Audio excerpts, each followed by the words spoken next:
an kulli ma an'ama alayhim, kila ambalo alilowanemesha kwalo siku ya Kiyama atawauliza kunako jambo hilo, waliitumia katika mfumo gani?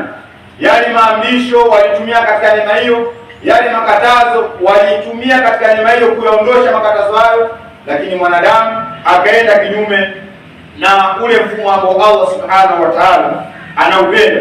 Wama ashba dhalika minan ni'ami, na yale yanayofanana na hayo katika neema za Allah subhanahu wa ta'ala, kwa sababu Allah subhanahu wa ta'ala anasema kuzielezea miongoni mwa neema zake, inna sam'a wal basara wal fuada kullu ulaika kana anhu mas'ula, hakika uoni, usikivu, moyo umebeba mambo gani ambayo Allah subhanahu wa ta'ala akakuamrisha, au moyo wako umeshikamana na ushirikina, kullu ulaika kana anhu mas'ula, yote hayo Allah subhanahu wa ta'ala siku ya Kiyama atakuuliza umeyatumia katika mfumo gani? Macho yako umeyatumia katika kuangalia yale ambayo Allah anayapenda, au macho yako umeyatumia katika kuangalia yale ambayo Allah subhanahu wa ta'ala hayapendi? Masikio yako umeyatumia kusikiliza yale ambayo Allah subhanahu wa ta'ala anayapenda, au masikio yako umeyatumia kusikiliza yale ambayo Allah subhanahu wa ta'ala hayapendi? Moyo wako umeujaza kitu gani? Moyo wako umeujaza tauhidi au moyo wako umeujaza ushirikina? Kwa ndugu zangu katika imani, miongoni mwa neema ambazo Allah subhanahu wa ta'ala atatuuliza siku ya Kiyama ni neema ya kuona. Umeitumia neema gani ya kuona katika vitu gani? Watu wengi wakatumia neema zao katika yale ambayo Allah subhanahu wa ta'ala hayapendi. Ndio maana al-Imam Ibn Qahtan katika kitabu chake akasema, walaqad mananta alayya rabbi bi an'umi mali bi shukri aqallihinna yadani, hakika Allah subhanahu wa ta'ala umenemesha kwangu mimi neema nyingi sana, nina mimi nini kutokushukuru neema zako ambazo ulizonemesha? Miongoni mwa neema ambazo zilizonemesha kwangu mimi, aqallihinna yadani, uchache wa neema hizo ni mikono miwili. Mikono yako umetumia katika kuwapiga majirani, au mikono yako umetumia katika kubeba tofali kwa ajili ya kujenga nyumba ya Allah subhanahu wa ta'ala. Kwa muumini huyu ambaye anakumbuka neema ya Allah subhanahu wa ta'ala, anasema mali bi shukri aqallihinna yadani, nina mimi nini kutokushukuru neema yako hali ya kwa uchache wa neema hiyo ni mikono miwili. La usabbihannaka bukratan wa ashiyatan, hakika mimi nitakusabihi wewe asubuhi na jioni. Watakhudumannaka fi duja arkana, na viungo vyangu vyote vitautumikia katika yale mambo ambayo wewe unayapenda.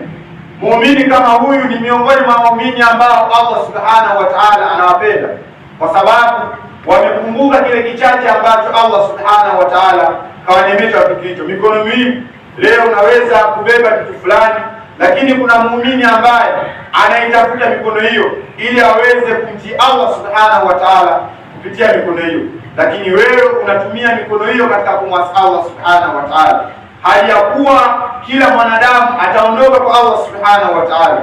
Vipi unaondoka kwa Allah subhanahu wa ta'ala hali ya kuwa mikono yako umeitumia katika mfumo ambao Allah subhanahu wa ta'ala anapenda?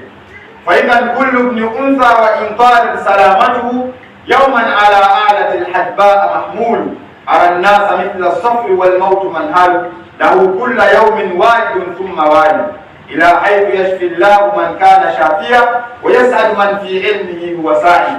Kila mwanadamu katika mfumo huu wa dunia, siku katika masiku, yawman ala alati alhadba mahmul, yawman majhulan yawman wahidan, siku moja mwanadamu huyu ambaye ni mimi na wewe, juu ya jeneza tutakuwa ni wenye kubebwa, tunaelekea wapi? Kwa Allah subhanahu wa ta'ala.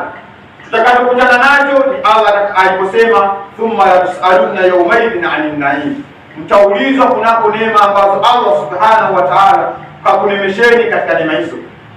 Uoni wako Allah kakunemesha, umeisoma Qur'ani au unatumia katika mambo ambayo Allah hayapendi? Kwa hiyo faida, ndugu zangu katika imani, tukumbuke neema za Allah subhanahu wa ta'ala alizotunemesha kwa neema hizo. Huenda unahitajia mambo mengi, lakini mambo hayo bado Allah subhanahu wa ta'ala hajakupatia kutokana na mfumo ambao uliokuwa nao. Kwa hiyo hizo neema ambazo uko nazo ambazo ni chache, Mshukuru Allah subhanahu wa ta'ala kwa neema hizo. Kwa hakika kila neema ambayo uliyokuwa nayo, kuna baadhi ya muumini neema hiyo uliyokuwa nayo hana, anahitajia neema hiyo, lakini wewe katika neema hiyo ambayo muumini mwingine hana, wewe unaitumia katika kumwasi Allah subhanahu wa ta'ala. Ndugu zangu katika imani, tukumbuke aya ya Allah subhanahu wa ta'ala, thumma la tusaluna yawmaidhin 'anil na'im. Miongoni mwa neema za Allah subhanahu wa ta'ala, kama alivyonukuu Ibn Abbas radhiyallahu anhuma, as-sihhatu wal faragh, ni afya na wakati. Afya na wakati wengi tumezitumia katika mfumo ambao Allah subhanahu wa ta'ala haupendi. Tuzingatie afya na wakati ambao Allah anatupatia.